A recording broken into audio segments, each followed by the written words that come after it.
Hey guys, it seems like every 4 years, when we have an election cycle, I get inundated with questions about how the election is going to work. There's always some kind of drama around. Can Trump get away with not conceding? Yes, he can, up to a point. Can Barack Obama get away with that without conceding? Yes, he can, up to a point. If you remember the election of 2000, Al Gore did not concede his loss to George Bush for over a month. We went a month without knowing who was going to be president. We had no clue. It all came down to recounting votes in Florida. And you know how they voted in Florida?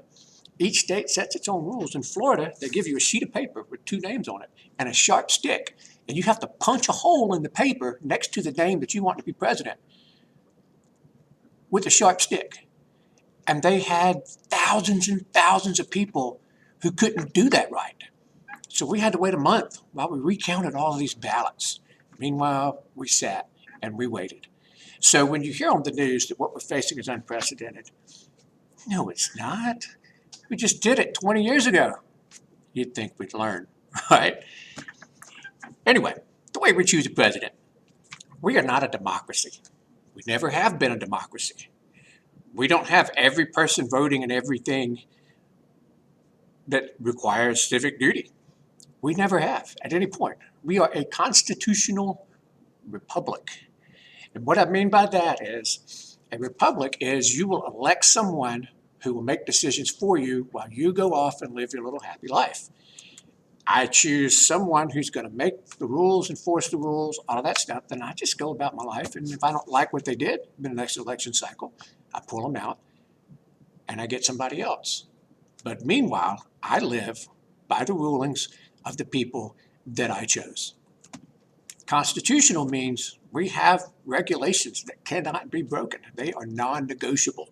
So if you don't like the results of something, you don't change the person, you change the rules, right?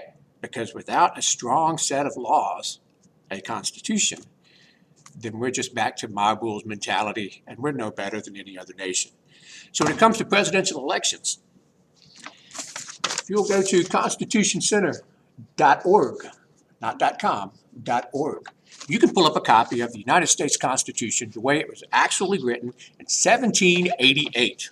We have been doing elections for the president the exact same way since the very beginning. There should be no questions by this point. And here's how we elect the president. Each state will hold a vote within its state for who they want to be president. We call it the general election on the first Tuesday of November. In this election, your state decides who it wants. This is not the nation deciding what the nation wants. That's going to come later.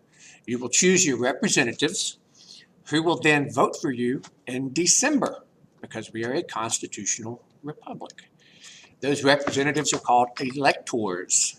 Electors. If you would like to know how the electors are chosen and how they work, go to constitutioncenter.org or pull out your pocket constitution, or whatever, and go to Article 2, Section 1. A lot of people are confused by the Constitution. You have the original chapters that it started. We're going to call them articles. Articles are how the government actually works. And then we passed that in 1788. And then as we add or change later on down the line, we amend it or change. Amendments are changes to the original document. But the original document is broken up into articles. Article 2 deals with the president. Very first thing we talk about, who can be president and how do we choose them? To avoid fraud, to avoid confusion, to avoid massive states picking on little bitty states, we have the Electoral College. If one state has 40 million more people than the other states, that's not going to be a fair election. So what we're going to do is whatever percentage of the population of the United States you have, that's what percentage of the vote you get for president. Following me? All right. Each state has 2 senators, making them equal in the United States Senate. But in the House of Representatives, we have 435 representatives divided up among the states by their percentage of the population. And so for every person you have in Congress, 2 senators, and your House of Representatives people, you will get that many Electoral College votes. California gets 55 votes. Texas gets 38 votes. New York, 29. Florida, 29. We here in Alabama, we get 9 votes. That's how this works. Wyoming gets like 3. Yeah. And so your massive populations of the cities don't count when it comes to general elections.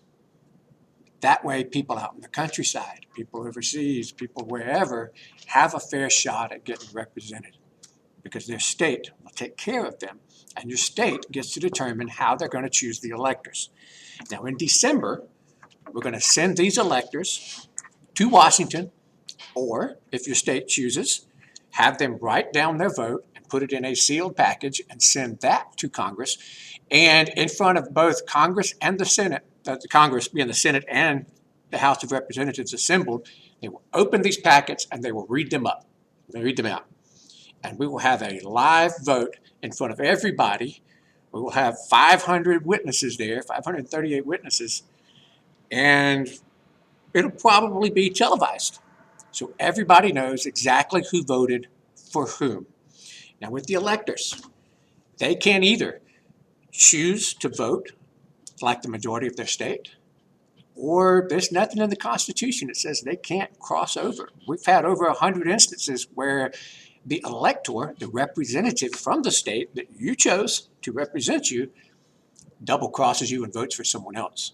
If you remember, Hillary ran a campaign in the last election to get electors to cross over and vote for her, even though Donald Trump won their state. Do you remember that? Yeah? And several did. They double-crossed their populace, refused to vote for Trump, and they crossed over and voted for the opposite of what they were told to do. This is how a republic works. You are not deciding, your representative is deciding for you.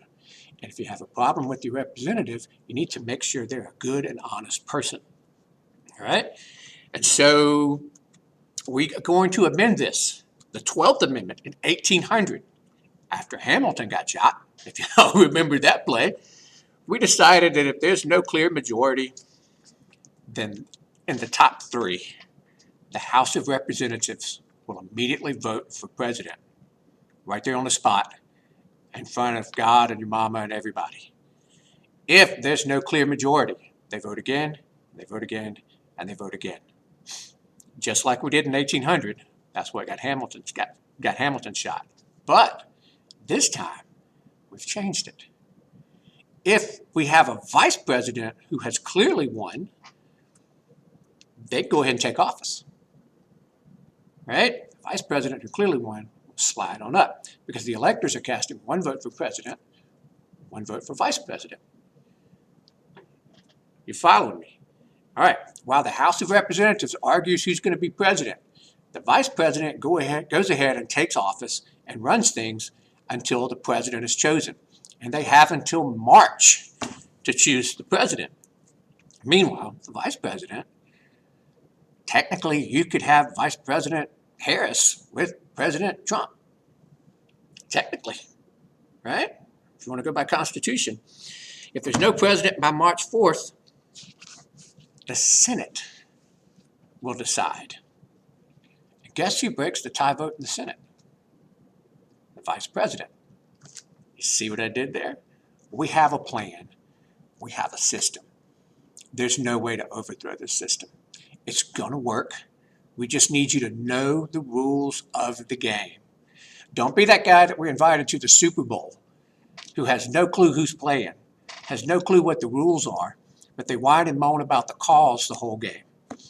Why are they running up the middle? To set the ball on the proper, to set up the next play. I'm not even going to fool with it. Don't be that person who shows up and can only name the quarterback of their favorite team and can't name any other player in the game.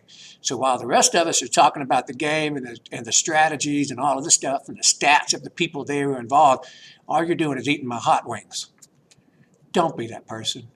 Know what you're doing. Read up on the Constitution. Do yourself a favor. All right? Hope this helped.